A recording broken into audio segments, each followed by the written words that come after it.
Il y a des secrets qui nous rongent de l'intérieur, et ce que j'ai découvert dans cette montre a changé ma vie à jamais. Bonjour mes chers. Je m'appelle Joséphine, j'ai 79 ans, et aujourd'hui, je vais vous raconter une histoire que j'ai gardée dans mon cœur pendant des décennies. Avant de commencer, j'aimerais vous demander, à vous qui me regardez maintenant, de laisser un j'aime à cette vidéo, de vous abonner à la chaîne Histoire Grand-Mère et d'activer la cloche pour recevoir d'autres histoires comme celle-ci. Et dites-moi dans les commentaires d'où vous me regardez aujourd'hui. C'est toujours un plaisir de savoir que mes histoires atteignent des personnes de tant d'endroits différents. Je vais vous raconter l'histoire de la montre de poche que mon mari cachait chaque soir avant de dormir et le terrible secret qu'elle renfermait. Une histoire de trahison, de mensonge, mais aussi de dépassement de soi et de force. Je me suis mariée avec Albert en 1963. J'avais seulement 17 ans et lui 28. À cette époque, une jeune fille convenable se mariait tôt et suivait ce que disaient ses parents. Ma famille était modeste. Mon père travaillait au champ et ma mère s'occupait de la maison et des 7 enfants. J'étais celle du milieu. Albert, lui, venait d'une famille un peu plus aisée. Il travaillait comme comptable dans l'unique banque de notre petite ville, Saint-Martin-sur-Loire, en Bourgogne. C'était un bel homme, toujours bien habillé, à la voix douce et au sourire facile. Tout le monde le respectait pour son intelligence et ses manières polies. Nous nous sommes rencontrés lors d'une kermesse de l'église. Il m'a invité à danser et 3 mois plus tard, nous étions fiancés. Mes parents étaient heureux de ce mariage. Un homme plus âgé, avec un emploi stable et respecté dans la ville. J'étais heureuse aussi. Je pensais avoir trouvé mon prince charmant, comme dans les contes que ma grand-mère me racontait quand j'étais petite. Notre mariage fut simple, mais beau. Nous sommes allés vivre dans une petite maison, mais confortable, près du centre. Dès le premier jour, j'ai remarqué quelque chose de particulier chez Albert. Il portait toujours une montre de poche argentée avec des détails en cuivre. Elle était ancienne, mais très bien conservée.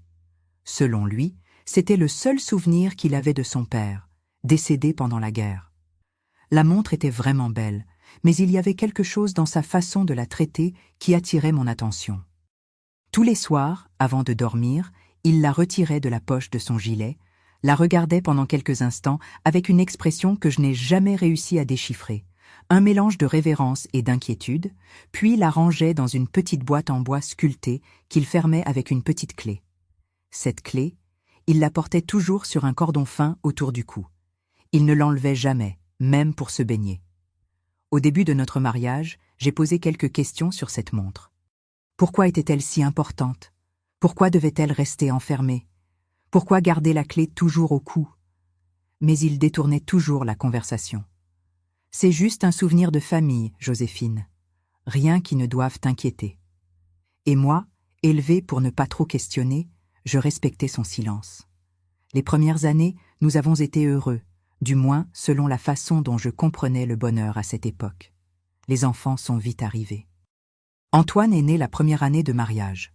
Claire est venue 2 ans plus tard et Sébastien a complété notre famille en 1967. Albert était un bon pourvoyeur. Nous n'avons jamais manqué de nourriture sur la table ou de vêtements. Le dimanche, nous allions tous ensemble à l'église. Ensuite, nous déjeunions chez ma mère ou chez sa sœur. Nous étions ce qu'on pouvait appeler une famille exemplaire à cette époque. Albert était un bon père, à sa manière. Il ne jouait pas beaucoup avec les enfants, mais il apportait toujours de petits cadeaux quand il rentrait du travail, demandait comment s'était passée l'école, et parfois, les week-ends, il emmenait Antoine pêcher dans la rivière qui traversait la ville. Avec les filles, il était plus réservé, mais ne manquait jamais de tendresse. C'était un homme de son temps. Il pensait que sa fonction principale était d'assurer la subsistance de la famille et que l'éducation des enfants était davantage ma responsabilité.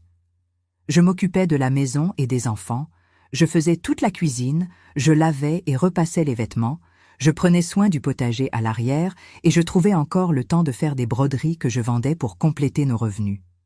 C'était une vie simple, mais décente. Je ne pouvais pas me plaindre. Beaucoup de femmes que je connaissais avaient des maris qui buvaient tout leur salaire ou qui étaient violents. Albert ne m'a jamais frappé, jamais crié dessus devant les autres. Nos problèmes, quand il y en avait, restait entre les 4 murs de notre maison. Mais avec le temps, j'ai commencé à remarquer des changements chez Albert. Vers 1968, il a été promu directeur de la banque. C'était un poste important pour une petite ville comme la nôtre. Soudainement, notre niveau de vie s'est amélioré.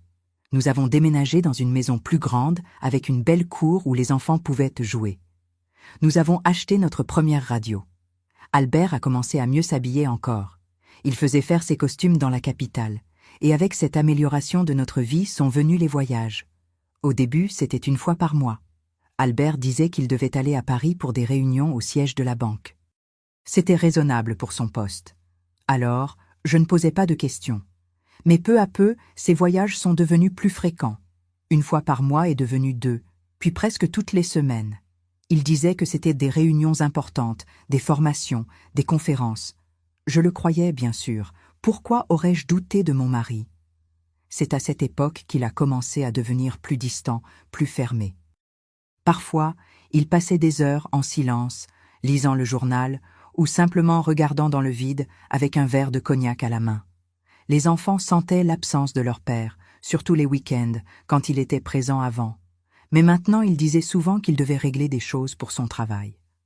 J'essayais de combler cette absence. Je racontais des histoires, j'inventais des jeux, je faisais des gâteaux et des bonbons qu'ils aimaient. J'essayais d'être mère et père à la fois, sans jamais me plaindre devant eux de l'absence de leur père. « Papa travaille beaucoup pour nous donner une belle vie », disais-je. Et je le croyais vraiment. Puis les choses étranges ont commencé, des appels téléphoniques chez nous, où la personne raccrochait quand je répondais.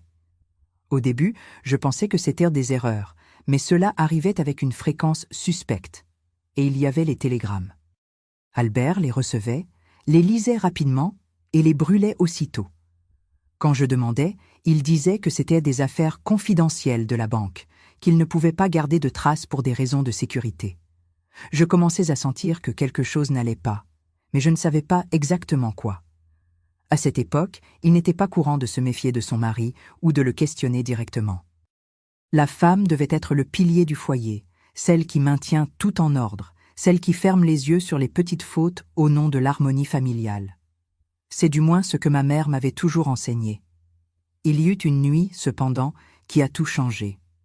C'était en janvier 1970, un vendredi chaud d'été. Les enfants dormaient déjà et j'attendais Albert pour le dîner. Il avait promis de rentrer tôt, car le lendemain nous devions tous rendre visite à ma sœur qui habitait dans la ville voisine. J'ai attendu jusqu'à 9 heures, puis jusqu'à 10 heures. Le poulet aux herbes que j'avais préparé, son plat préféré, était déjà froid sur la table. Finalement, près de minuit, j'ai entendu la voiture arriver. Albert est entré en titubant, tellement ivre qu'il pouvait à peine tenir debout. En toutes ces années de mariage, je ne l'avais jamais vu dans cet état. Il avait toujours bu socialement, un verre de vin au dîner ou un cognac occasionnellement, mais jamais au point de perdre le contrôle. J'ai couru pour l'aider à entrer, craignant que les voisins puissent le voir dans cet état, ce qui serait une source de honte pour une famille respectable comme la nôtre. « Tu vas bien, Albert ? Qu'est-ce qui s'est passé ?» ai-je demandé, inquiète, tout en l'aidant à rejoindre la chambre. « Rien n'est arrivé, » a-t-il murmuré, ses paroles se mélangeant. « Juste une célébration à la banque, la promotion d'un collègue. » Je savais que c'était un mensonge. L'odeur de parfum féminin mélangée à celle de l'alcool était évidente, mais j'ai avalé la boule dans ma gorge et j'ai continué à l'aider à se déshabiller pour dormir.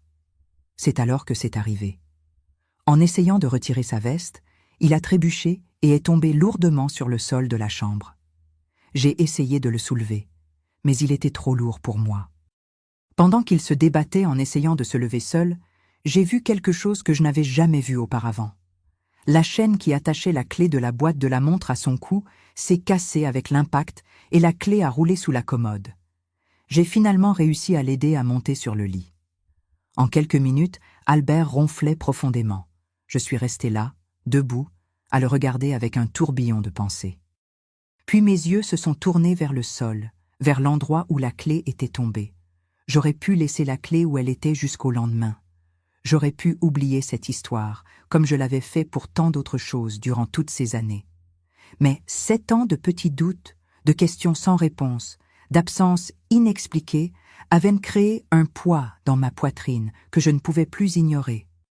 Les mains tremblantes, je me suis agenouillée et, tâtonnant sous la commode, j'ai trouvé la clé. Elle était petite, dorée, avec un dessin complexe à l'extrémité. Le cordon qui l'attachait s'était brisé en deux.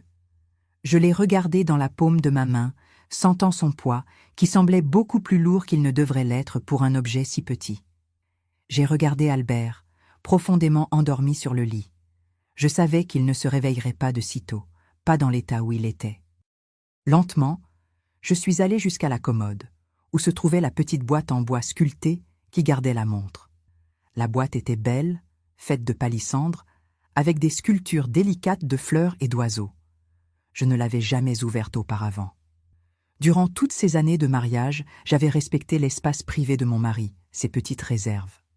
Mais cette nuit-là, quelque chose me poussait à découvrir ce qu'il y avait de si spécial dans cette montre qui devait être gardée sous clé. Le cœur battant fort, j'ai inséré la clé dans la petite serrure. Elle a tourné doucement et le couvercle s'est ouvert avec un léger clic. À l'intérieur, sur un velours rouge déjà usé par le temps, se trouvait la montre. Je l'ai prise avec soin. Elle était plus lourde qu'elle n'en avait l'air, le métal froid contre ma peau. La face avant avait un dessin en relief, une sorte de blason ou symbole que je ne reconnaissais pas. J'ai ouvert le couvercle frontal de la montre. Le cadran était en émail blanc, avec des chiffres romains et des aiguilles délicates en acier bleuté. Elle semblait fonctionner parfaitement, indiquant l'heure exacte. Je l'ai tournée dans mes mains, examinant chaque détail, essayant de comprendre ce qu'il y avait de si spécial en elle. C'est alors que j'ai remarqué quelque chose d'étrange à l'arrière. Un petit bouton presque imperceptible, caché près de la charnière. Je l'ai pressé légèrement et, à ma surprise, le couvercle arrière s'est ouvert, révélant un compartiment secret. Mon cœur a presque cessé de battre quand j'ai vu ce qu'il y avait à l'intérieur. Soigneusement caché, dans ce petit espace, il y avait une photographie minuscule, de la taille d'un ongle, coupée en forme ovale pour s'adapter parfaitement au compartiment. Elle montrait une jeune femme belle, aux cheveux foncés et au sourire lumineux, tenant dans ses bras un petit enfant, un garçon de pas plus d'1 an. Même petite, l'image était suffisamment claire pour que je me rende compte que je ne connaissais pas ces personnes. Je n'avais jamais vu cette femme avant, ni l'enfant. Avec des doigts tremblants, j'ai retiré la photographie du compartiment et l'ai retournée. Au verso, écrit avec une écriture minuscule, presque microscopique, j'ai lu les mots qui allaient changer ma vie. Hélène et Édouard, 1967, Paris. 1967, l'année où notre fils cadet, Sébastien, était né. Pendant que j'étais à la maison, prenant soin de 3 jeunes enfants, où était Albert? Avec qui? Qui était cette femme et cet enfant? Pourquoi gardait-il cette photographie avec tant de soin et de secret? Mes mains tremblaient tellement que j'ai failli laisser tomber la montre. En plus de la photographie, il y avait aussi un petit morceau de papier plié plusieurs fois. Je l'ai déplié avec soin pour ne pas le déchirer, car il semblait très fragile. C'était un très petit reçu, mais encore lisible. Un reçu de location d'un appartement rue des Lilas, à Paris, au nom d'Albert, daté du mois précédent. Une adresse que je ne connaissais absolument pas. Après avoir examiné ces objets, j'ai continué à chercher dans le compartiment secret de la montre et j'ai trouvé une autre surprise. Cachée sous le mécanisme de la montre, il y avait une très petite clé, différente de celle qui ouvrait la boîte. Elle était dorée, avec un dessin plus simple et, évidemment, n'appartenait à aucune serrure de notre maison. Cette nuit-là, mon monde s'est effondré. Les pièces du puzzle ont commencé à s'emboîter dans mon esprit. Les voyages fréquents, les appels mystérieux, les télégrammes brûlés, toutes les petites choses que j'avais ignorées pendant des années, en essayant d'être une bonne épouse, me criaient maintenant la vérité en face. Avec précaution, j'ai remis la photographie et le reçu dans le compartiment secret de la montre. J'ai fermé le couvercle arrière, puis le frontal, j'ai remis la montre dans la boîte et je l'ai fermée à clé. Mais la petite clé dorée que j'avais trouvée dans le compartiment secret, celle-là, je l'ai gardée avec moi. Je l'ai cachée dans ma boîte à couture entre les bobines de fil. Quant à la clé de la boîte, celle qu'Albert portait toujours au cou, je l'ai mise exactement au même endroit où elle était tombée, près de la commode. Il devait croire que la clé s'était simplement détachée pendant la chute et que rien d'autre ne s'était passé. J'ai passé le reste de cette nuit éveillée, assise dans le fauteuil de la chambre, regardant l'homme qui dormait dans notre lit. Un étranger, un homme que je pensais connaître depuis 7 ans, mais qui maintenant semblait un parfait inconnu. Le père de mes enfants, mon mari, un homme qui, apparemment, menait une double vie. Que ferais-je maintenant? Comment confronterais-je Albert? Et qu'est-ce que cela signifierait pour moi, pour nos enfants? Tant de questions sans réponse, tant de peur et d'incertitude. Je ne savais qu'une chose avec certitude. Rien ne serait plus comme avant. Quand le soleil a commencé à passer par les fentes du rideau, j'étais encore assise dans ce fauteuil, les yeux brûlants d'avoir tant pleuré en silence. Albert s'est réveillé avec la gueule de bois gravée sur le visage. J'ai fait semblant de somnoler, mais je l'ai observé du coin de l'œil, tandis qu'il cherchait, paniqué, la clé qu'il portait toujours. J'ai vu le soulagement sur son visage quand il l'a trouvée par terre, exactement où je l'avais laissée. D'une main tremblante, il l'a remise sur le cordon cassé et l'a à nouveau attachée autour de son cou. « Joséphine, réveille-toi, ce n'est pas bon de dormir dans ce fauteuil, » a-t-il dit, sa voix rauque. J'ai fait semblant de me réveiller lentement. « Tu es rentrée très tard hier soir, » ai-je commenté, essayant de garder ma voix neutre. « Nous étions convenus d'aller voir ma sœur aujourd'hui. »« Ça ne va pas être possible, » a-t-il répondu, massant ses tempes. « Je dois résoudre quelques problèmes à la banque. Urgence. » Encore un mensonge. Combien y en avait-il eu déjà? J'ai acquiescé silencieusement et suis allé préparer le café. Les enfants se sont vite réveillés, déçus par l'annulation de la sortie. J'ai promis de les emmener à la rivière l'après-midi pour compenser. Albert a bu son café rapidement et est parti, à peine en nous disant au revoir. Je l'ai observé par la fenêtre de la cuisine alors qu'il montait dans la voiture. Allait-il vraiment à la banque un samedi? Ou prenait-il la route vers Paris, vers cette adresse sur le reçu, vers Hélène et Édouard? Dès que la voiture a disparu au coin de la rue, j'ai mis mon plan en action.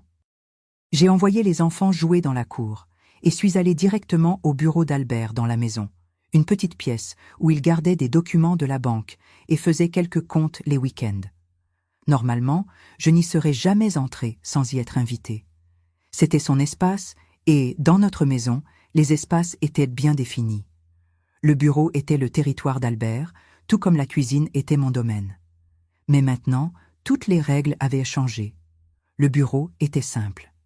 Un bureau en bois foncé, 2 chaises, une étagère avec des livres de comptabilité et une petite machine à écrire.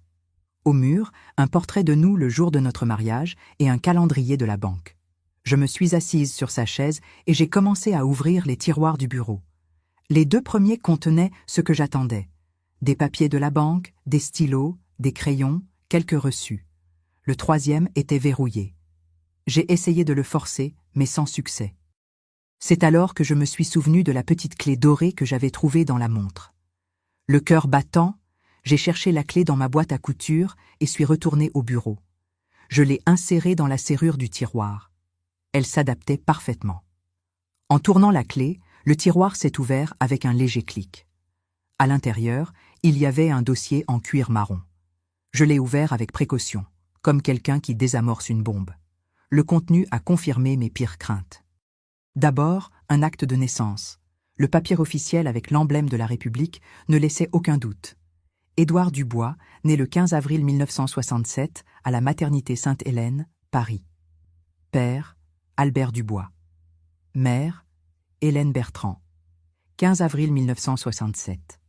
Je me souvenais bien de cette date. Albert était parti pour une conférence bancaire d'1 semaine. Il était revenu avec des cadeaux pour nous tous. Pour moi, il avait apporté un collier de perles que je porte encore aujourd'hui pour les occasions spéciales.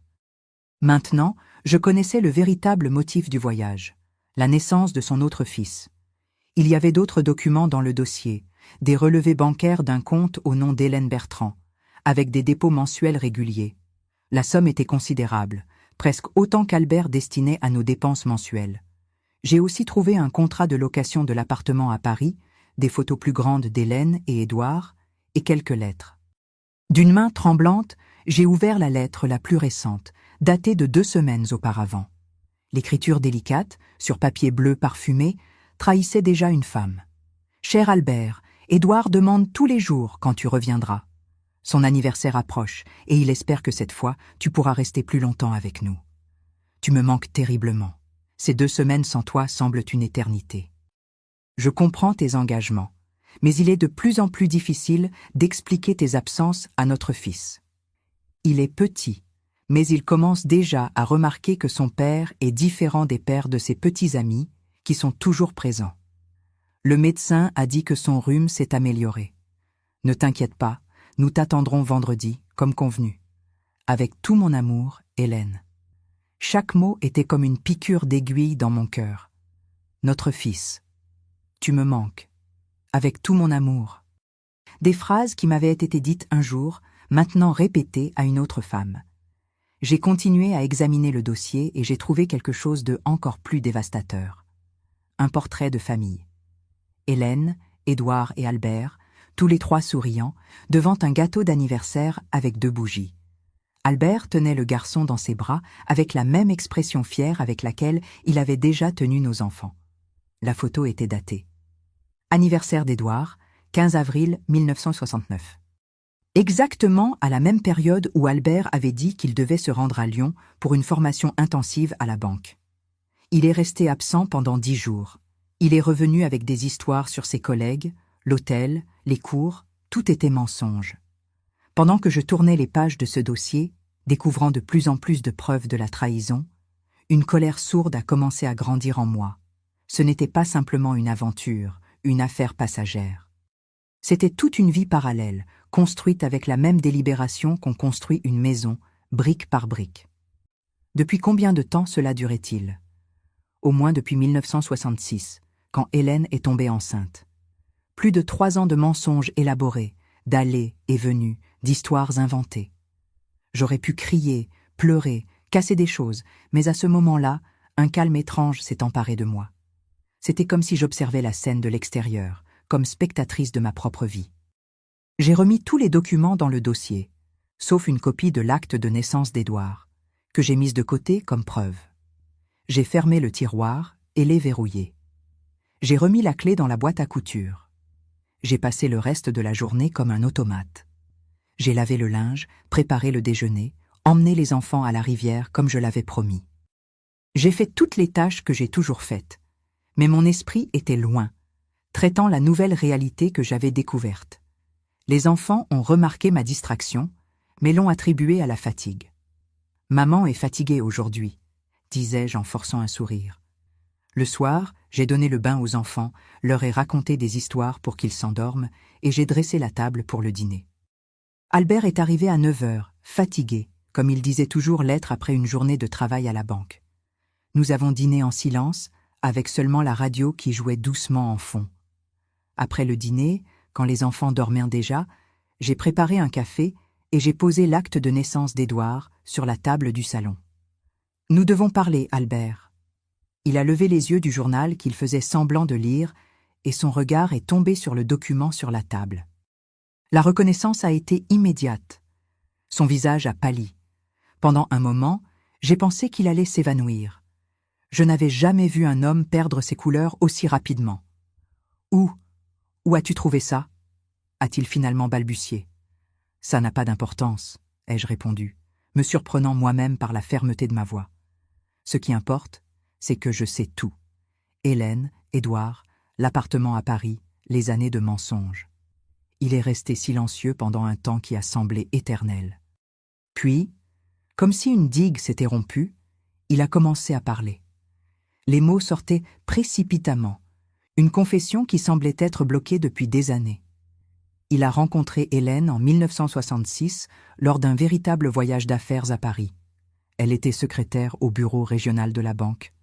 Ils ont commencé une liaison. Il a promis de quitter sa femme, l'histoire habituelle.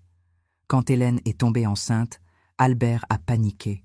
Il ne pouvait pas abandonner les enfants qu'il avait déjà. Il ne pouvait pas supporter le scandale que ce serait dans notre petite ville, mais il ne pouvait pas non plus abandonner Hélène, enceinte de son fils. Alors, il a pris la décision qu'il a considérée comme la plus humaine, maintenir les 2 familles. Il a loué un appartement pour Hélène à Paris, a ouvert un compte pour les soutenir et a commencé à diviser son temps entre nous, inventant de plus en plus de voyages de travail et d'engagement. « Je vous aime tous les deux », a-t-il dit comme si cela justifiait tout. Hélène et moi, toi et les enfants, je ne pouvais pas choisir, je ne pouvais abandonner aucun de vous. Je suis restée à le regarder, cet homme que pendant des années je pensais connaître. Comment était-il possible qu'il croyait que ce qu'il faisait était acceptable? Comment pouvait-il parler d'amour tout en construisant une vie basée sur des mensonges? L'amour, ce n'est pas ça, Albert, ai-je finalement dit. L'amour, c'est le respect, c'est l'honnêteté. Ce que tu as fait n'a rien à voir avec l'amour, c'est de l'égoïsme pur. Il a essayé de se justifier davantage. Il a parlé de comment les choses sont simplement arrivées, de comment il s'est retrouvé pris dans une situation qu'il ne savait pas comment résoudre.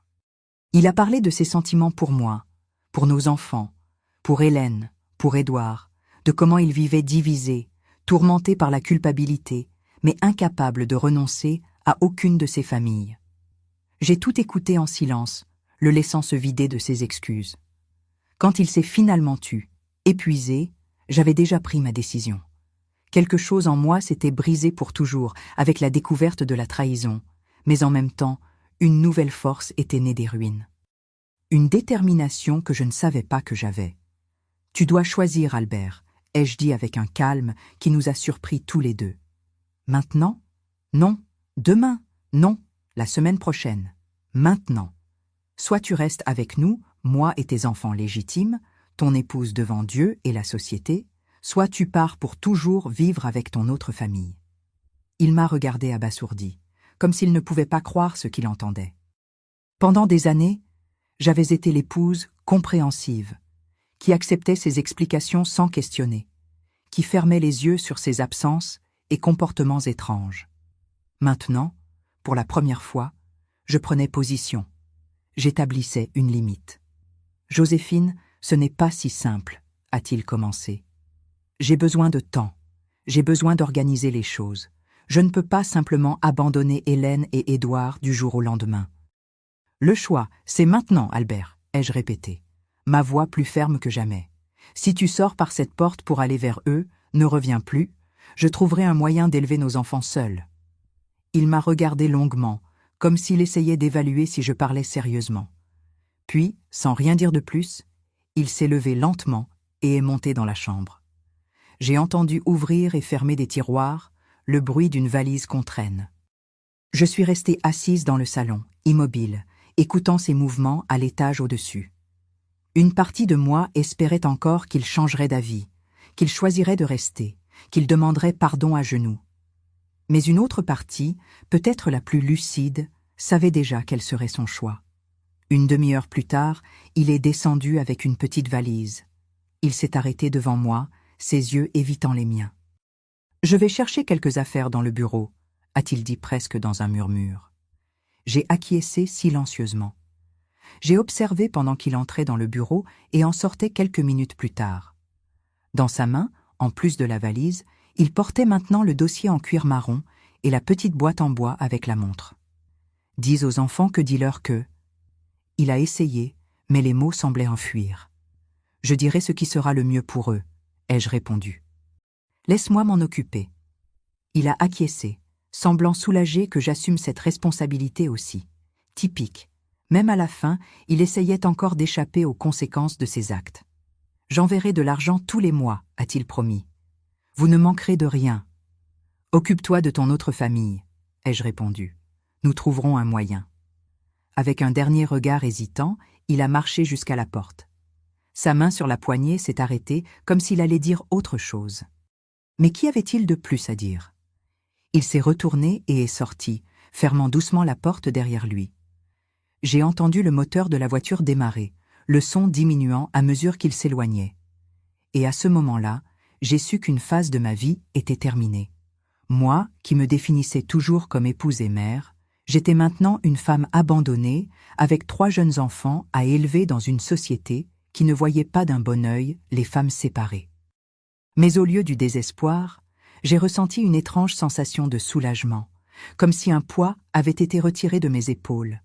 Le poids de vivre dans un mensonge, de partager le lit et la vie avec un homme qui n'était pas celui qu'il prétendait être.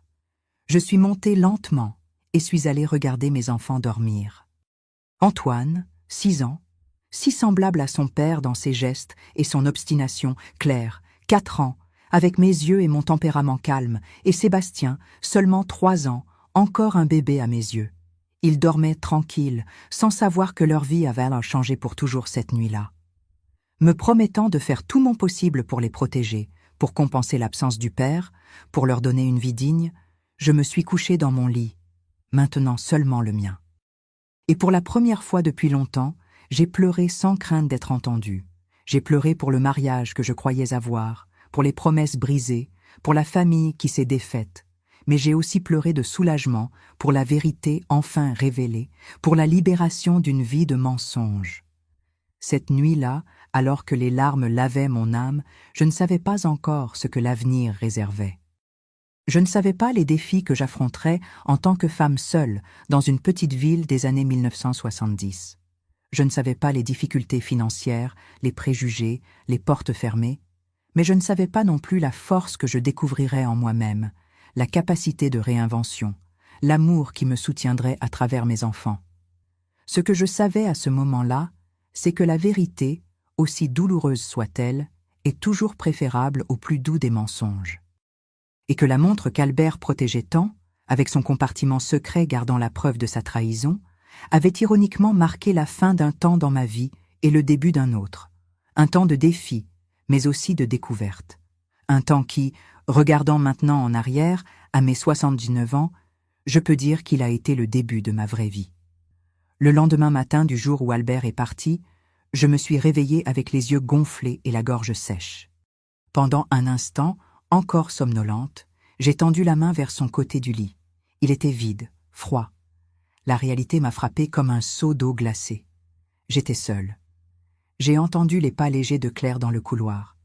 Bientôt, elle entrerait dans la chambre, comme elle le faisait tous les matins, demandant à être prise dans mes bras, racontant ses rêves enfantins. Comment expliquerais-je l'absence de son père? Quels mots utiliserais-je pour ne pas blesser son cœur innocent? « Maman, où est papa ?» a été la première question quand elle est entrée, se frottant les yeux endormie. « Papa a dû voyager pour le travail, ma chérie, » ai-je répondu en l'embrassant. Un voyage très important. Ce n'était pas exactement un mensonge. C'était une vérité simplifiée, adaptée pour protéger une enfant de 4 ans du poids d'une réalité que même moi, je n'arrivais pas à traiter complètement. Les jours suivants, j'ai utilisé des variantes de la même histoire pour les 3. Papa travaille loin, papa vous envoie un bisou, papa pense à vous tous les jours. Les questions étaient constantes au début, puis ont diminué. Les enfants ont une capacité impressionnante à s'adapter aux changements, bien plus que nous, les adultes. Une semaine après le départ d'Albert, j'ai reçu la visite de M. Mercier, directeur général de la banque. Un homme sérieux, avec de petites lunettes et une moustache grise. Nous nous sommes assis au salon, les enfants jouant dans la cour. « Madame Dubois, je viens vous informer que votre mari a démissionné de son poste à la banque, » a-t-il dit après les salutations formelles. Il a envoyé une lettre de démission, alléguant des raisons personnelles. J'ai acquiescé en silence. Je n'étais pas surprise. Albert avait probablement besoin d'une excuse pour s'établir définitivement à Paris avec son autre famille. « La banque aimerait vous offrir une indemnité », a poursuivi M. Mercier, me remettant une enveloppe, étant donné les années de service de M. Dubois. J'ai ouvert l'enveloppe. La somme était insignifiante. Elle suffirait à peine pour 3 mois de dépenses basiques. J'ai perçu la gêne sur le visage de M. Mercier. Il savait probablement ou soupçonnait la situation réelle. « Nous apprécions votre discrétion dans cette affaire, Madame Dubois. » Il a ajouté, se levant pour partir. « La banque tient à sa réputation dans la communauté. » J'ai compris le message entre les lignes. La banque voulait éviter les scandales et je devais faire de même. Cet après-midi même, les chuchotements ont commencé dans le voisinage. La nouvelle qu'Albert avait quitté la banque s'est répandue rapidement, comme cela n'arrive que dans les petites villes. Madame Olga, ma voisine de gauche, est venue emprunter du sucre, excuse classique pour fouiner. « J'ai appris qu'Albert ne travaille plus à la banque », a-t-elle commenté, feignant le désintérêt. « Il a trouvé mieux dans la capitale ?» Oui, une opportunité qu'il ne pouvait pas refuser, ai-je répondu avec un sourire poli, mais ferme. La même histoire, je l'ai racontée à toutes les personnes qui sont venues demander dans les semaines suivantes. Une opportunité irrésistible. Nous nous organisons pour déménager aussi. Les enfants sont excités par la nouvelle. Sourire forcé, explications vagues, un théâtre nécessaire pour préserver ma dignité et celle de mes enfants. Mais la réalité à l'intérieur de la maison était bien différente.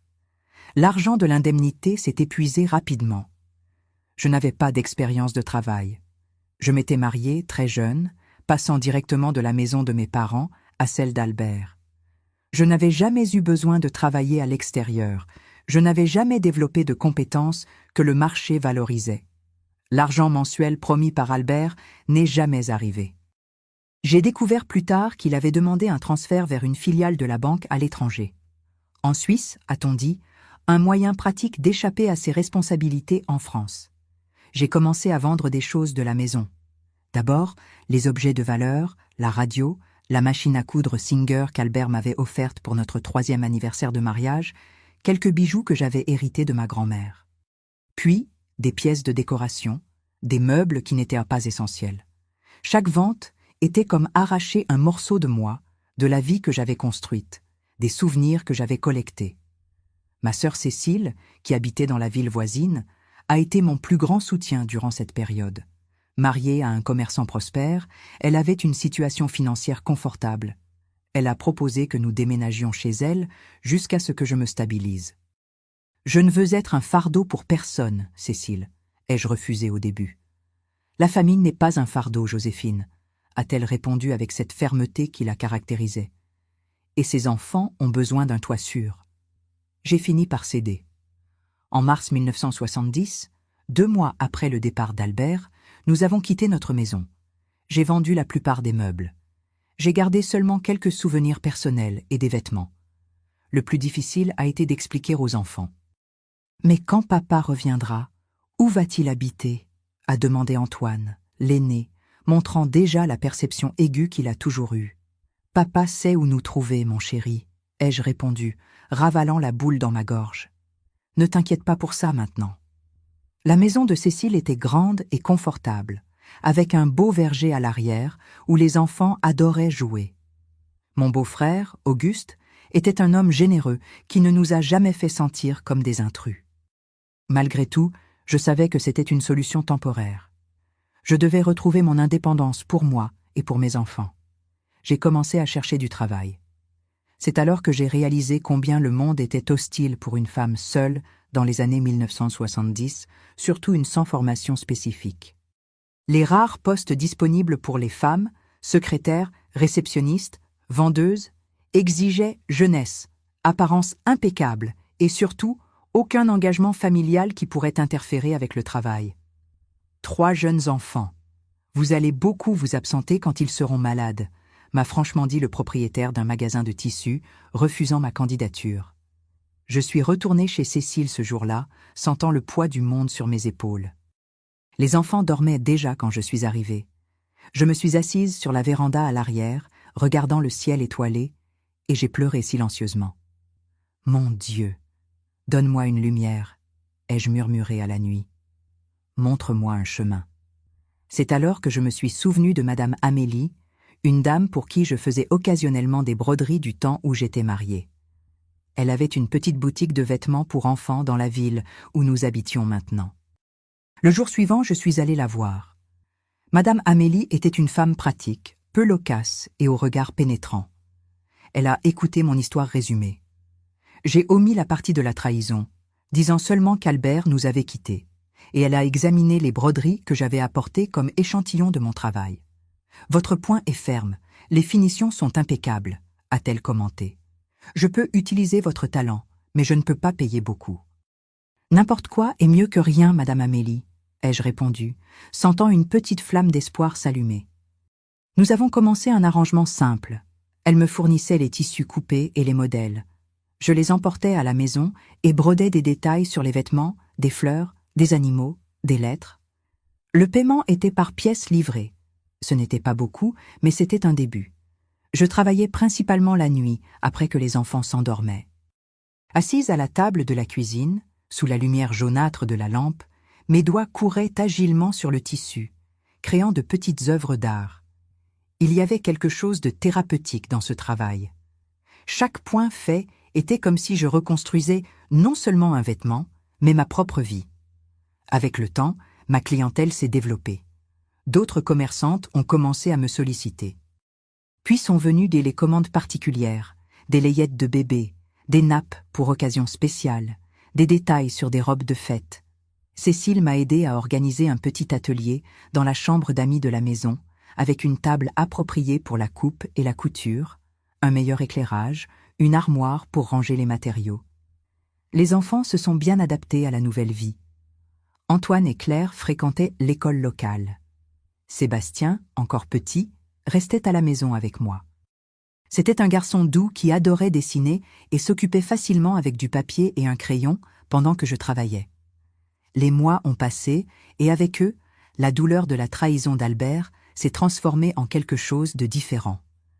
Pas exactement le pardon, mais une sorte d'acceptation résignée. La vie continuait, et je n'avais pas le temps de ressasser le passé. Il y avait des factures à payer, des enfants à nourrir, un avenir à construire. C'est en janvier 1971, exactement 1 an après le départ d'Albert, que j'ai reçu la visite qui allait à nouveau changer le cours de ma vie. Un homme en costume noir, se présentant comme avocat, m'a remis un télégramme. Le télégramme, bref et formel, informait du décès d'Albert dans un accident d'automobile à Paris. Il était accompagné d'Hélène, qui n'a pas survécu non plus. Le message mentionnait également que le fils du couple, Édouard, était sous la garde des grands-parents maternels. Je suis restée paralysée un moment, le papier tremblant dans mes mains. Albert mort. L'homme qui a été mon mari pendant 7 ans, le père de mes enfants, n'existait plus. Il n'y a pas eu de larmes immédiates. La nouvelle était trop surréaliste pour provoquer une réaction instantanée. « Vous allez bien, madame ?» a demandé l'avocat, remarquant ma pâleur. « Oui, juste surprise », ai-je répondu, reprenant contenance. « Y a-t-il des détails sur l'accident ?» D'après ce que je sais, la voiture que conduisait M. Dubois est entrée en collision avec un camion sur l'autoroute, mort instantanée pour les 2 occupants. J'ai acquiescé, remercié l'homme pour l'information et fermé la porte. Je m'y suis adossée, les jambes faibles, le cœur accéléré. Comment le dirais-je aux enfants? Quels mots utiliserais-je pour expliquer que le père qu'ils espéraient revoir un jour ne reviendrait jamais? J'ai décidé d'attendre qu'ils reviennent de l'école. J'avais besoin de ce temps pour organiser mes pensées, pour trouver la manière la moins traumatisante de donner la nouvelle. Quand je leur ai finalement dit, la réaction de chacun a été unique, reflétant leur personnalité. Antoine, toujours le plus rationnel, a posé des questions pratiques. Comment est-ce arrivé? Où serait l'enterrement? Claire a pleuré abondamment, accrochée à mon cou. Sébastien, encore trop petit pour comprendre complètement le concept de la mort, a été confus, demandant à plusieurs reprises quand papa reviendrait. Cette nuit-là, après qu'ils se soient tous endormis, je me suis enfin permis de ressentir l'impact de la nouvelle. Je n'ai pas pleuré pour l'homme qu'Albert s'était révélé être, mais pour celui que je pensais qu'il était, pour le père que mes enfants avaient perdu, pour la famille que nous aurions pu être si les choix avaient été différents. Dans les semaines suivantes, d'autres révélations sont arrivées. Un autre avocat, représentant la banque où Albert avait travaillé, a apporté des informations qui ont complété le puzzle de sa vie secrète. Albert n'avait pas seulement une deuxième famille, il avait aussi un réseau de dettes et de systèmes financiers frauduleux. Il détournait de l'argent de la banque pour maintenir son double niveau de vie et pariait aux courses de chevaux, essayant de récupérer ce qu'il empruntait. Quand il a été découvert, il s'est enfui à Paris, où il maintenait déjà la résidence avec Hélène. La banque avait étouffé l'affaire pour éviter le scandale, mais maintenant, avec sa mort, certaines informations faisaient surface. Il n'y avait pas d'héritage, seulement des dettes. La maison, qui avait été la nôtre un jour, avait déjà été vendue pour couvrir une partie du détournement à la banque. La voiture dans laquelle il est mort était financée. L'appartement à Paris était loué. La famille d'Hélène ne connaissait pas non plus notre existence et a été aussi choquée que moi par la découverte. Albert leur avait dit qu'il était veuf avec des enfants qui vivaient avec leur grand-mère en province. plus de mensonges, plus de vies manipulées par le même homme.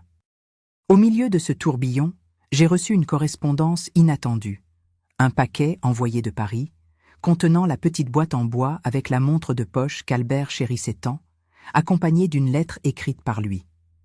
La lettre, datée de quelques jours avant l'accident, était une confession et une demande de pardon. Albert admettait ses erreurs. Il parlait de la culpabilité qui le rongeait, de l'impossibilité de continuer à vivre dans le mensonge. Il disait que la montre, le seul véritable héritage de son père, devrait rester avec notre famille, car c'est là qu'elle aurait toujours dû être. J'ai lu et relu cette lettre plusieurs fois les jours suivants. Je n'y ai pas trouvé l'absolution qu'Albert cherchait probablement en l'écrivant, mais j'y ai trouvé une certaine clôture pour ce chapitre de ma vie, comme une porte qui se ferme enfin, permettant à d'autres de s'ouvrir. Et en effet, d'autres portes se sont ouvertes. Avec la nouvelle de la mort d'Albert, mon statut social a subtilement changé. Je n'étais plus l'épouse abandonnée, figure ambiguë et inconfortable pour la société conservatrice de l'époque. Maintenant, j'étais la veuve respectable, la mère courageuse qui élevait ses enfants seule après la perte tragique de son mari. Ce nouveau statut m'a apporté plus de clients, plus d'opportunités. Ma petite entreprise de broderie et de couture a commencé à prospérer.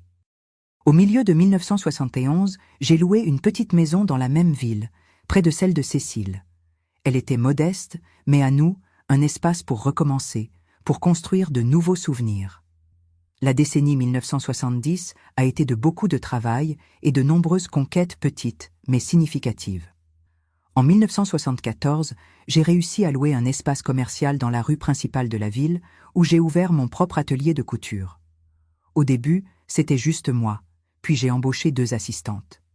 Nous nous sommes spécialisés dans les vêtements pour enfants et les layettes, des produits qui avaient toujours de la demande. Les enfants grandissaient, chacun développant sa personnalité unique. Antoine, sérieux et studieux comme son père, mais avec un sens des responsabilités et de l'honnêteté qui venait clairement d'une autre source. Claire, sensible et artistique, avait hérité de mon talent pour les travaux manuels et m'aidait à l'atelier après l'école. Sébastien, le Benjamin, était curieux et inventif, toujours en train de démonter des choses pour voir comment elles fonctionnaient. En 1977, quand l'atelier s'était déjà transformé en une petite boutique bien établie, j'ai reçu une autre correspondance qui a secoué les structures de notre famille. Une lettre d'Édouard, le fils d'Albert, avec Hélène, maintenant âgée de 10 ans. Il écrivait avec une écriture encore enfantine, mais bien articulée, disant qu'il savait de notre existence, qu'il aimerait connaître ses demi-frères et sœurs, qu'il ne gardait pas rancune. J'ai montré la lettre à mes enfants, maintenant adolescents et jeunes adultes, laissant la décision entre leurs mains. Après de longues conversations, nous avons décidé d'inviter Édouard à nous rendre visite pendant les vacances scolaires.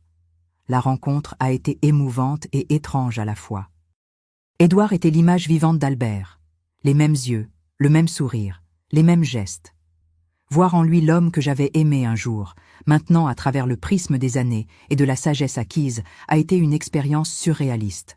Mais Édouard avait quelque chose qu'Albert n'avait jamais eu, une transparence authentique, une honnêteté qui venait des yeux, pas seulement des mots. Élevé par ses grands-parents maternels, des personnes simples et honnêtes, il était devenu un jeune homme admirable, malgré les circonstances de sa naissance et la perte précoce de ses parents.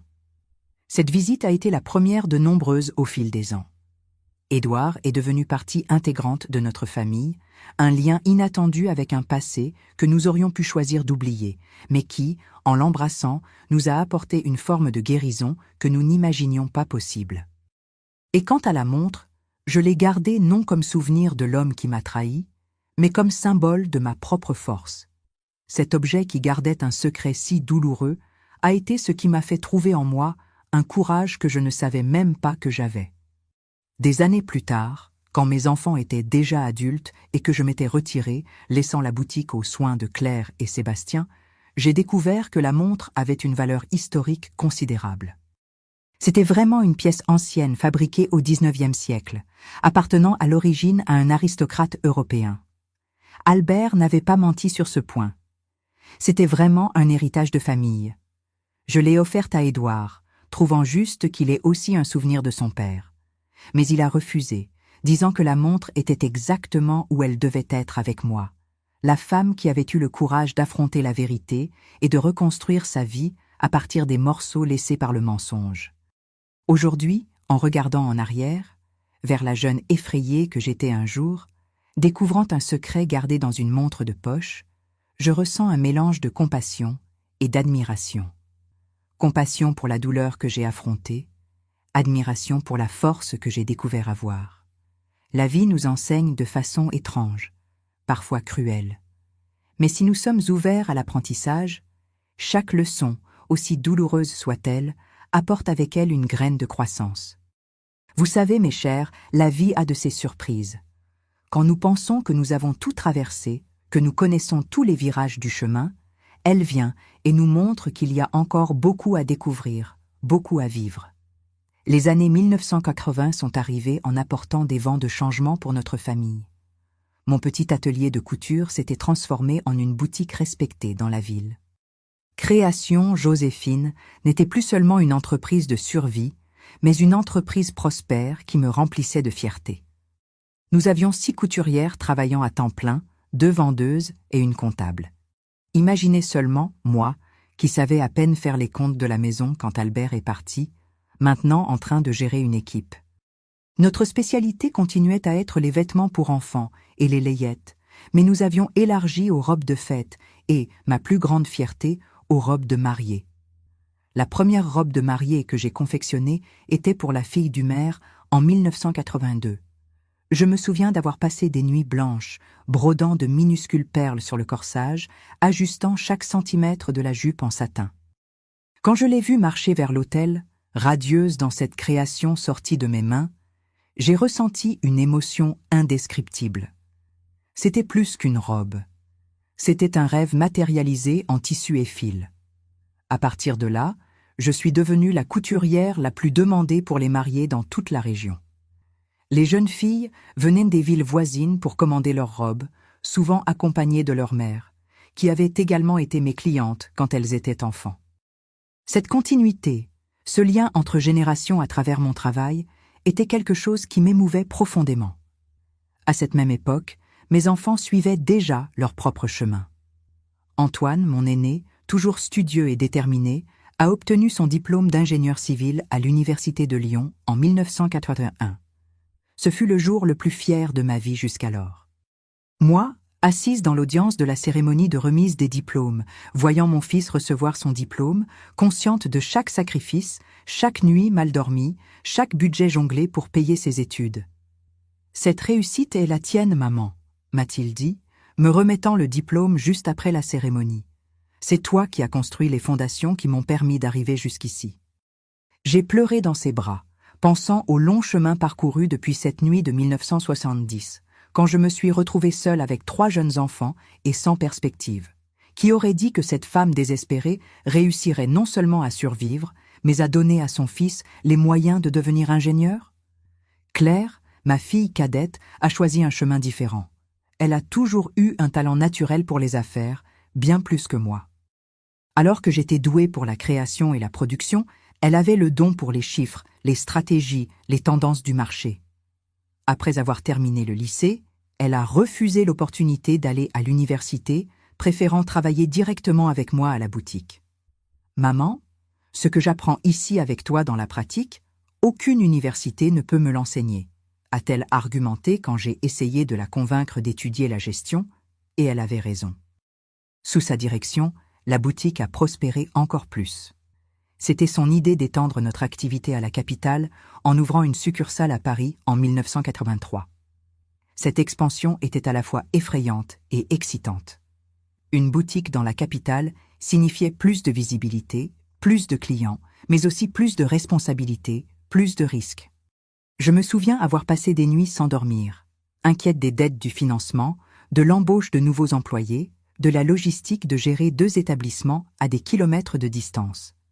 Claire a pris en charge la gestion de la nouvelle boutique, déménageant à Paris à 23 ans. Quel courage avait ma petite fille. À cet âge, j'étais déjà mariée avec un enfant, vivant dans l'ombre de mon mari. Elle, en revanche, a loué un appartement seule, embauché une équipe, établi des partenariats avec des fournisseurs. Quand je l'ai vue couper le ruban lors de l'inauguration de Création Joséphine Boutique, j'ai ressenti un mélange de fierté maternelle et d'admiration professionnelle. Sébastien, mon Benjamin, a toujours été le plus agité des trois. Depuis son plus jeune âge, il manifestait une curiosité insatiable, un désir de comprendre comment les choses fonctionnaient. Il démontait des horloges, des radios, n'importe quel équipement qui lui tombait sous la main, ne réussissant pas toujours à les remonter, à mon désespoir. À l'adolescence, il a découvert la fascination pour les ordinateurs, ces machines qui commençaient à devenir plus courantes au début des années 1980. En 1984, à 17 ans, il est venu me voir avec une idée qui semblait folle à l'époque. « Maman, nous devons informatiser la boutique. » J'étais terrifié par le coût et la complexité de ce projet.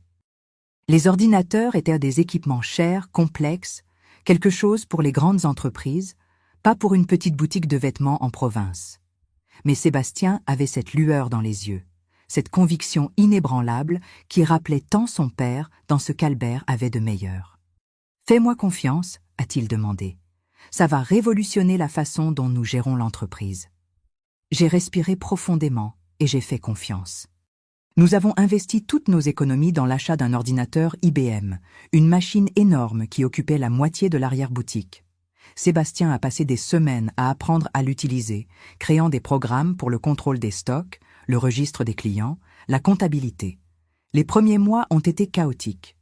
Le système tombait constamment en panne, nous perdions des données. Les employés les plus anciennes résistaient au changement. J'en suis venu à regretter amèrement l'investissement. Mais alors, peu à peu, les choses ont commencé à fonctionner. Les processus sont devenus plus efficaces, le contrôle plus précis. En 1 an, nous avions récupéré l'investissement grâce à la réduction des gaspillages et à l'augmentation de la productivité. Sébastien ne s'est pas arrêté là. À la fin du lycée, il a obtenu une bourse pour étudier l'informatique à Paris.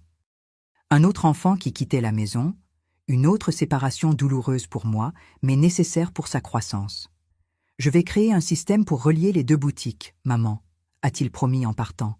« Tu pourras voir ce qui se passe à Paris sans quitter la province. » À l'époque, cela semblait de la science-fiction. Aujourd'hui, avec Internet et les téléphones portables, cela semble évident. Mais en 1985, l'idée de boutique reliée par ordinateur était révolutionnaire pour une entreprise de notre taille. Au milieu de ces changements professionnels, notre vie familiale se transformait aussi. Antoine s'est marié en 1986 avec Marianne, une architecte qu'il a rencontrée pendant ses études. La cérémonie a eu lieu à l'église principale de notre ville, la même où je m'étais mariée avec Albert tant d'années auparavant. Mais les sentiments étaient si différents. Alors que mon mariage avait été arrangé, plein d'attentes traditionnelles et de peu d'amour véritable, celui d'Antoine était basé sur le respect mutuel, l'admiration, le partenariat. Bien sûr, j'ai fait la robe de mariée de Marianne. J'y ai travaillé pendant des mois, mettant tout mon amour et mon expérience dans chaque point. Je voulais qu'elle soit parfaite, non seulement parce qu'elle était ma belle-fille, mais parce que je voyais dans ce mariage la réalisation d'un rêve que je n'avais jamais pu vivre pleinement.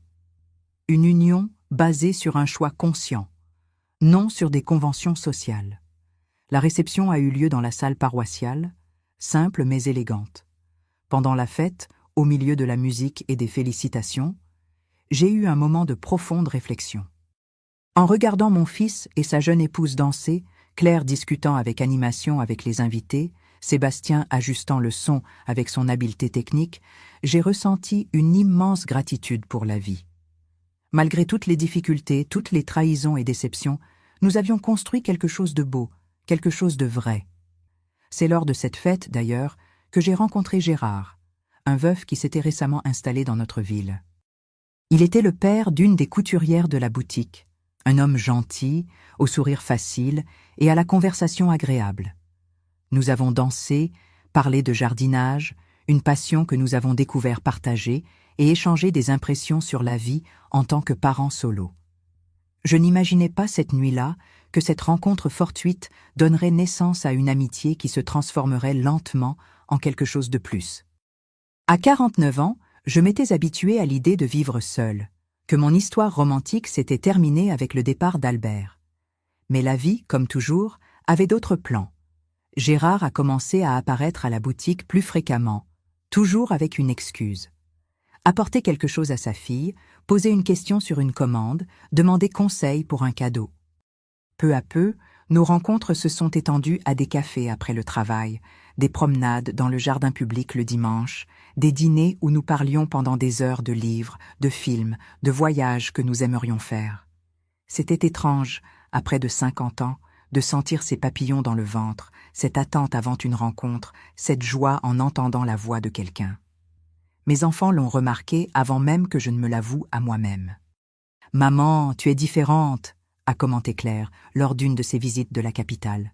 Plus légère, plus souriante. « C'est juste la satisfaction de vous voir tous bien établis », ai-je éludé. « a-t-elle murmuré avec ce sourire de celle qui en sait plus qu'elle n'en dit.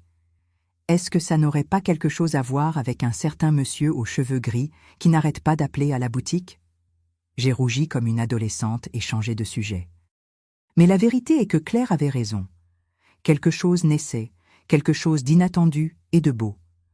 Une seconde chance que je n'avais jamais pensé mériter ou désirer. La demande en mariage est venue en 1988, pendant un pique-nique au bord de la rivière qui traversait la ville. Rien de grandiose ou spectaculaire, juste deux personnes mûres qui avaient assez vécu pour savoir ce qu'elles voulaient, décidant de partager le reste de leur voyage. « Je n'ai pas besoin d'un papier ou d'une cérémonie, Gérard », ai-je dit quand il m'a montré la bague simple mais élégante. À mon âge, ces conventions semblent superflues. « Ce n'est pas pour la convention, Joséphine », a-t-il répondu avec ce calme qui me centrait toujours. « C'est parce que je veux célébrer avec le monde la chance que j'ai eue de te rencontrer, et parce que tu mérites d'être courtisée, célébrée, valorisée comme la femme extraordinaire que tu es. Je me suis mariée pour la seconde fois lors d'une cérémonie intime, seulement avec la famille et les amis proches. Claire a dessiné ma robe, non pas blanche, mais d'une teinte de bleu qui s'accordait avec mes yeux, et mes couturières l'ont confectionnée avec le même soin qu'elles consacraient aux robes des jeunes mariés. Antoine m'a conduite à l'hôtel. Sébastien était le témoin, et Édouard, qui faisait désormais partie intégrante de notre famille, est venu spécialement de Paris pour l'occasion. Ce mariage était si différent du premier. Il n'y avait pas d'attente familiale à satisfaire, pas de pression sociale, pas de naïveté. C'était un choix conscient de deux personnes qui avaient appris, à travers les douleurs et les joies de la vie, la valeur du véritable compagnonnage, du respect mutuel, de l'honnêteté. Gérard et moi n'avons pas eu d'enfants ensemble, évidemment, étant donné notre âge, mais nous avons uni nos familles, ces deux enfants, mes trois, incluant Édouard, que Gérard a accueillis sans réserve, comprenant la complexité de notre histoire familiale. Dans les années suivantes sont venus les petits-enfants, d'abord les jumeaux d'Antoine en 1989, puis la fille de Claire en 1992, suivie de 3 autres petits-enfants jusqu'à la fin de la décennie. L'arrivée des petits-enfants a apporté une nouvelle dimension à ma vie. C'était comme revivre la maternité, mais sans les angoisses et les difficultés financières de la première fois. Je pouvais simplement profiter de ces enfants, leur enseigner ce que la vie m'avait appris, leur raconter des histoires sur leurs origines. Et c'est justement en racontant des histoires à mes petits-enfants que le passé est revenu me visiter de manière inattendue. Un après-midi de 1994, ma petite fille aînée, Lucie, alors âgée de 5 ans, a trouvé la petite boîte de la montre de poche en jouant dans ma chambre. « Grand-mère, quelle jolie boîte! Qu'y a-t-il à l'intérieur ?» J'ai hésité un moment. Cette montre gardait tant de souvenirs, tant de douleurs, tant de révélations. Pendant un instant, j'ai envisagé d'inventer une histoire simple, adaptée à une enfant.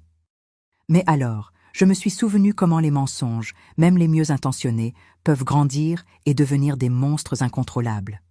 C'est une montre très ancienne, ma chérie. Elle a appartenu à ton grand-père. Je peux la voir ? J'ai ouvert la boîte et lui ai montré la montre. Ses petits yeux ont brillé devant la beauté de l'objet. Elle est en or, grand-mère ? Non, elle est juste dorée, mais elle est très spéciale quand même. Pourquoi ?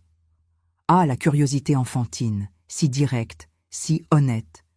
Comment expliquer à une enfant que cet objet avait changé le cours de ma vie, que son compartiment secret avait révélé une vérité douloureuse, mais libératrice? Parce que cette montre m'a enseigné une des leçons les plus importantes de la vie, Lucie. Quelle leçon, grand-mère? Que parfois, nous devons regarder au-delà de la surface des choses pour trouver la vérité, et que la vérité, même quand elle fait mal, est toujours préférable au plus beau des mensonges. Elle n'a pas complètement compris, bien sûr. Elle était très jeune, mais elle l'a ressenti avec ce sérieux que les enfants adoptent quand ils sentent qu'ils sont face à quelque chose d'important. Je pourrai la garder quand je serai grande, grand-mère? La question m'a surprise. Je n'avais jamais pensé à la destinée de cette montre après mon départ. Pendant si longtemps, elle avait été un symbole personnel, un rappel de mon parcours.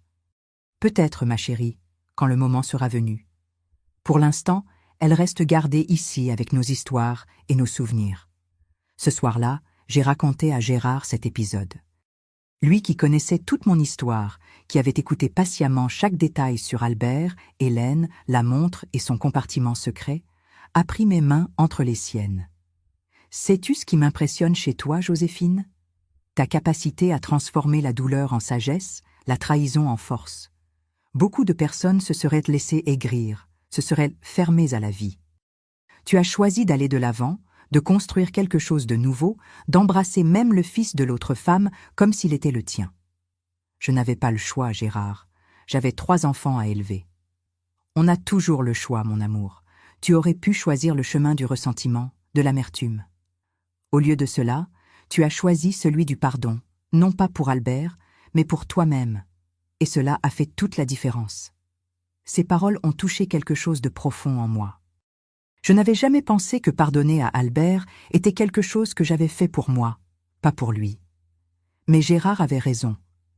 Le pardon n'a pas changé le passé, n'a pas effacé les mensonges ou les trahisons, mais il a libéré mon avenir, m'a permis d'aller de l'avant sans le poids de la haine ou du ressentiment. Peut-être que c'était la véritable révélation de la montre, non seulement le secret qu'elle gardait dans son compartiment caché, mais la leçon qu'elle m'a enseignée sur la vie, sur les relations, sur les vérités et les mensonges. Une leçon qui maintenant, à 79 ans, regardant en arrière, tout le chemin parcouru, je vois comme le fondement sur lequel j'ai construit la seconde moitié de mon existence. Une existence qui, malgré toutes ses difficultés, je considère pleine et bénie. Non pas par l'absence de douleur, car quelle vie n'en a pas, mais par la présence d'un amour véritable, de réalisations honnêtes, de relations basées sur la vérité et le respect mutuel. Une vie qui, quand elle arrivera à sa fin, je pourrais dire que j'ai vécu intensément, authentiquement, sans rien cacher dans des compartiments secrets. Si vous me demandez quelle est la plus grande richesse d'une vie longue comme la mienne, je dirai sans hésiter, ce sont les histoires que nous accumulons, les leçons que nous apprenons et la chance de voir le temps dérouler ses mystères devant nos yeux. Quand j'ai atteint mes 60 ans, au début des années 2000, je pensais avoir vécu tout ce que la vie me réservait. Mais le temps, toujours surprenant, avait encore beaucoup de pages à écrire dans mon livre. Le tournant du millénaire a apporté des changements pour toute la société et notre famille n'a pas fait exception. Ce petit atelier que j'avais commencé à l'arrière de la maison de ma sœur s'était transformé en un réseau de boutiques respectées dans toute la France. Création Joséphine avait 5 établissements, l'original dans notre ville, 2 à Paris, 1 à Lyon et un autre récemment inauguré à Marseille, sous la direction de Sébastien, qui était revenu de l'étranger avec de nouvelles idées. En 2002, à 65 ans, j'ai décidé qu'il était temps de me retirer de la gestion directe des boutiques. Ce n'était pas une décision facile. Cette entreprise avait été ma bouée de sauvetage, mon indépendance, ma fierté pendant plus de 3 décennies. Mais le corps n'avait plus la même vigueur et les yeux qui avaient fait tant de points minutieux sur des robes de mariée et des layettes se fatiguaient maintenant rapidement. « Maman, tu n'as pas à t'inquiéter », m'a assuré Claire quand nous avons communiqué la décision à la famille lors d'un déjeuner dominical. « Tu as construit quelque chose de solide, avec des racines fortes. Maintenant, c'est à notre tour de faire grandir l'arbre. » La métaphore de l'arbre m'a émue. Je me suis souvenu du jour où j'ai planté un jeune acacia dans le jardin de notre première maison en 1975. Ce n'était qu'une branche fine, paraissant trop fragile pour résister au premier vent fort. Aujourd'hui, presque 50 ans plus tard, c'est un arbre imposant qui colore la ville de jaune à chaque floraison. Ainsi a été mon entreprise, commencée dans la fragilité, nourrie par le travail et la persévérance, maintenant forte et vigoureuse dans les mains de la nouvelle génération. La retraite a ouvert l'espace pour d'autres intérêts. Gérard, mon compagnon depuis presque 15 ans alors, avait pris sa retraite de la menuiserie qu'il gérait. Et ensemble, nous avons commencé à explorer des passions que la vie de travail ne nous avait pas permises. D'abord est venu le jardinage, que nous avions toujours adoré. Nous avons transformé le jardin de notre maison en un petit paradis, avec des plates-bandes soigneusement planifiées, un potager bio qui approvisionnait notre cuisine et des arbres fruitiers qui attiraient oiseaux et papillons. Les après-midi, prendre soin des plantes, sentir la terre dans mes mains, observer la nature suivre son cours, m'apportait une paix dont je ne savais même pas avoir besoin. Puis, encouragés par un groupe d'amis du même âge, nous avons commencé à voyager. Rien de très extravagant. Nous n'étions pas riches, juste confortablement établis, grâce à l'entreprise et à la gestion prudente de nos économies au fil des ans. Nous avons commencé par des voyages en France, les plages du Sud, les châteaux de la Loire, les montagnes des Alpes. Chaque lieu nous enseignait quelque chose de nouveau, nous montrait une facette différente de ce pays, immense et divers, que bien que nous y ayons vécu toute notre vie, nous connaissions si peu. En 2005, à 68 ans, j'ai réalisé un vieux rêve, connaître l'Italie. Gérard et moi avons économisé pendant 2 ans pour ce voyage. Nous avons visité Rome, Florence, Venise et la côte amalfitaine en un mois inoubliable. Pour moi, qui avais grandi dans une petite ville de province dans les années 1940 et 1950, quand voyager à la capitale était déjà une aventure extraordinaire, être à Venise, Rome, Florence était presque surréaliste. Je me souviens vivement d'un moment particulier sur la place Saint-Pierre, au Vatican. Gérard et moi étions assis sur un banc, observant les gens, l'architecture, la grandeur de ce lieu. Soudain, j'ai été saisi par une émotion bouleversante en pensant au chemin que la vie avait tracé pour moi. « Qu'y a-t-il, ma chérie ?» a demandé Gérard, remarquant les larmes qui coulèrent sur mon visage. « Je pense à combien la vie est incroyable, Gérard. Qui aurait dit que moi, une fille de la campagne française, élevée pour être seulement épouse et mère, je serais un jour ici de l'autre côté des Alpes, vivant cette expérience. Si quelqu'un me l'avait dit quand j'avais 17 ans et que je me mariais avec Albert par arrangement familial, j'aurais trouvé cela impossible. » Il a serré ma main, comprenant le poids de ses mots. Gérard a toujours eu cette capacité de comprendre mes émotions les plus profondes, parfois avant même que je ne les comprenne moi-même. C'est ce que j'admire chez toi, Joséphine. La vie t'a donné des citrons amers et tu n'as pas seulement fait de la limonade, tu as créé toute une plantation de citronniers. Nous avons ri ensemble de la métaphore exagérée, mais il y avait une vérité là qui résonnait en moi. Chaque choix que j'avais fait après la découverte du secret de la montre, chaque décision d'aller de l'avant, de ne pas me laisser définir par la trahison, de construire quelque chose de nouveau, m'avait amené à ce moment, ce banc à Rome, cette vie pleine que je vivais maintenant. À notre retour de ce voyage, j'ai ramené avec moi non seulement des souvenirs et des photographies, mais une perspective renouvelée sur le monde et ma place en lui. J'ai décidé qu'il était temps de partager davantage mon histoire, de transformer mes expériences en quelque chose qui pourrait aider d'autres personnes. J'ai commencé simplement, en participant à un groupe de soutien pour les femmes victimes de violences domestiques dans notre ville. Non pas que mon histoire avec Albert implique de la violence physique, ce n'était jamais le cas, mais la trahison, les mensonges, l'abandon laissent aussi des cicatrices profondes dans l'âme. Et mon parcours de dépassement, de reconstruction, résonnait avec ces femmes qui cherchaient la force de recommencer. C'était étrange, à près de 70 ans, de parler ouvertement de blessures si anciennes.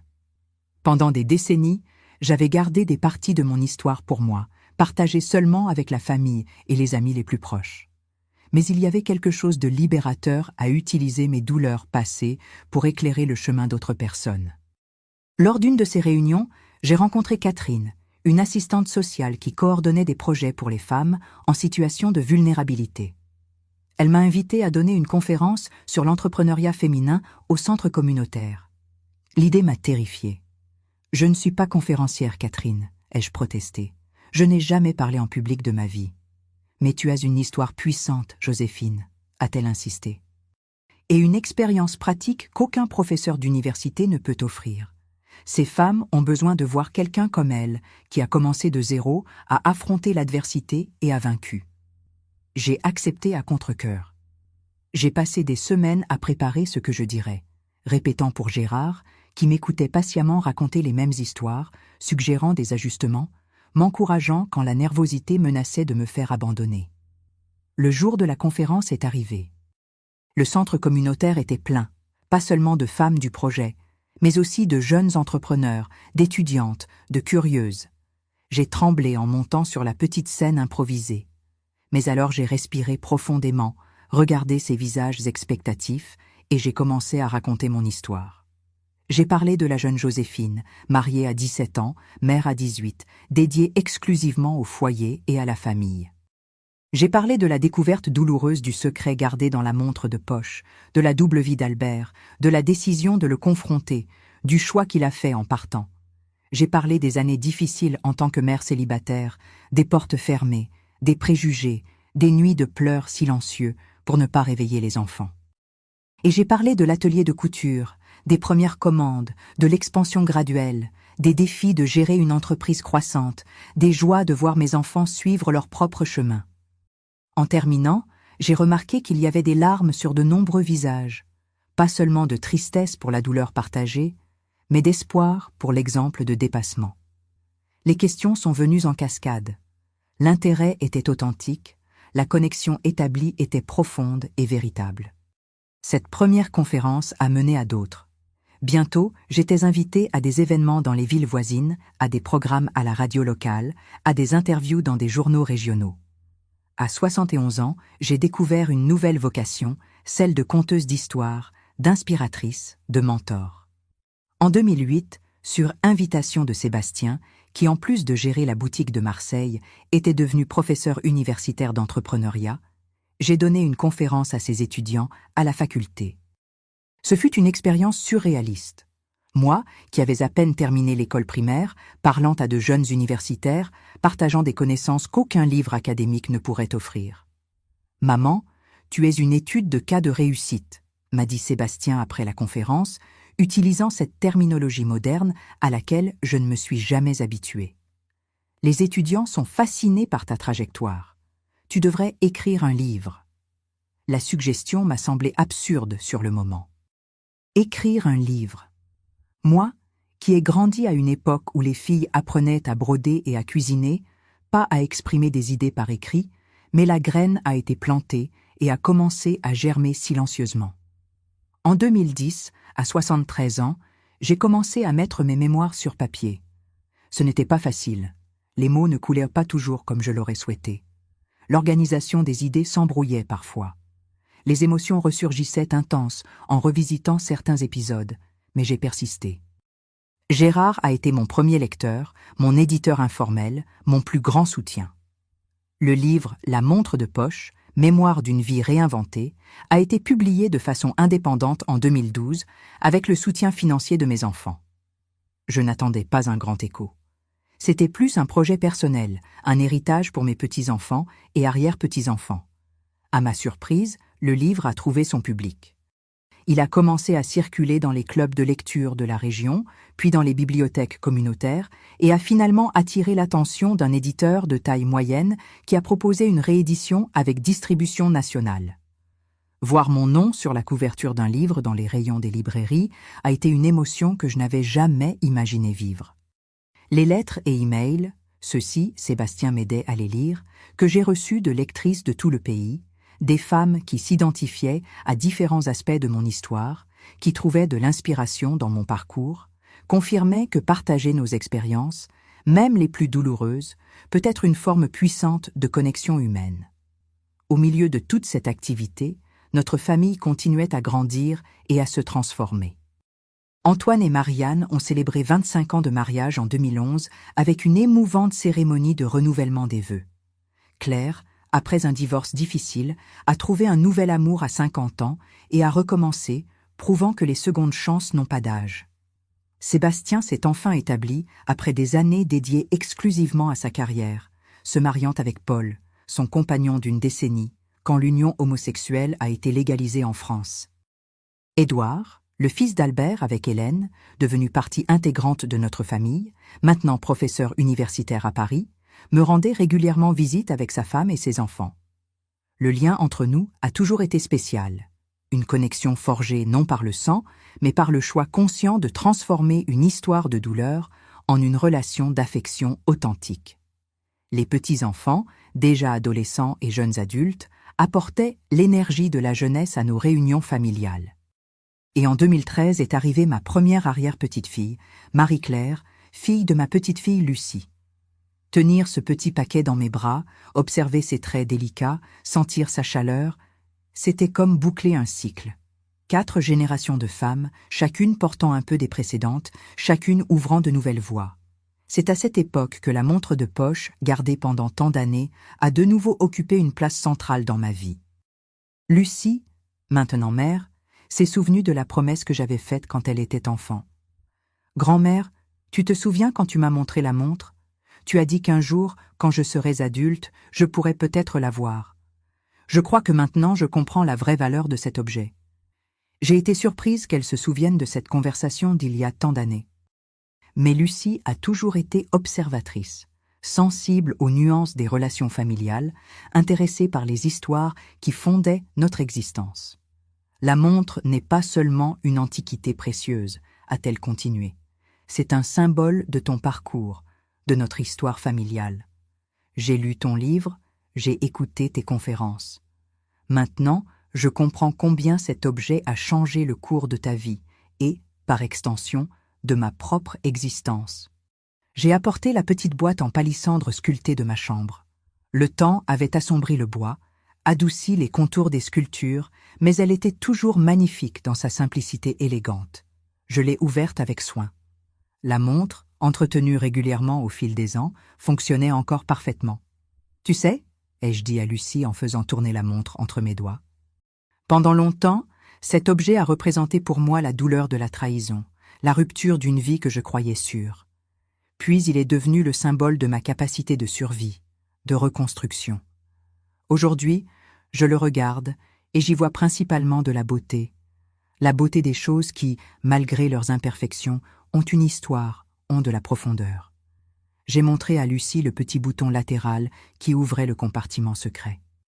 Elle l'a pressé avec soin, révélant l'espace où était autrefois cachée la photographie d'Hélène et Édouard. « Il est vide », a-t-elle observé. « Oui », ai-je répondu. Il y a de nombreuses années, après qu'Édouard soit devenu partie de notre famille, il n'y avait plus besoin de garder des secrets. Le compartiment est vide, mais la leçon qu'il m'a enseignée demeure, celle que la vérité, aussi douloureuse soit-elle, est toujours le chemin vers la liberté. J'ai placé la montre dans ses mains. Lucie l'a reçue avec révérence, comprenant sa valeur symbolique. Ce n'est pas seulement un objet que je te donne, Lucie. C'est une histoire, un voyage, un rappel. Quand tu regarderas cette montre, souviens-toi que nos vies suivent rarement le chemin que nous planifions, mais c'est dans les virages inattendus que nous trouvons souvent notre vraie force. Elle a acquiescé, les larmes aux yeux. À ce moment, j'ai senti qu'une partie significative de ma mission dans ce monde était accomplie. Pas seulement mettre au monde des enfants, créer une entreprise, écrire un livre, mais transmettre des valeurs, partager la sagesse, connecter les générations à travers les histoires que nous vivons. Les années suivantes ont apporté des joies et des adieux, comme c'est naturel dans l'automne de la vie. Gérard, mon compagnon pendant presque 3 décennies, est décédé en 2015, après une brève bataille contre le cancer. Son départ a laissé un vide immense, mais aussi une profonde gratitude pour les années partagées, pour l'amour authentique que nous avons construit, pour le partenariat qui nous a soutenus à travers les défis de la vie. Maintenant, à 79 ans, je regarde en arrière avec sérénité. La fille que j'étais, la jeune épouse trahie, la mère célibataire luttant pour survivre, l'entrepreneur déterminé, la grand-mère aimante, l'écrivaine tardive. Toutes ces Joséphines font partie de qui je suis aujourd'hui. chaque expérience, chaque choix, chaque défi a contribué à façonner la femme qui est assise ici, partageant son histoire avec vous. La montre de poche, qui un jour a gardé un secret dévastateur, marque maintenant d'autres heures, heures d'acceptation, de compréhension, de gratitude pour la vie dans toutes ses complexités. Elle m'a enseigné que le temps, ce mystère que nous essayons de mesurer avec des aiguilles et des rouages, est en réalité un maître sage qui, si nous le permettons, nous guide à travers les ténèbres jusqu'à ce que nous trouvions notre propre lumière. Et c'est cette lumière, mes chers, qui a illuminé mon chemin jusqu'ici et qui, j'espère, à travers mes histoires, pourra aussi éclairer un peu le chemin de chacun d'entre vous. Merci beaucoup de m'avoir écouté jusqu'ici. Si cette histoire a touché votre cœur, n'oubliez pas de laisser un j'aime, de vous abonner à la chaîne et de partager avec quelqu'un qui pourrait avoir besoin d'entendre que même dans les situations les plus difficiles, il y a toujours de l'espoir. Il y a toujours un nouveau départ possible. Je vous embrasse tous, où que vous soyez en train de regarder. À la prochaine.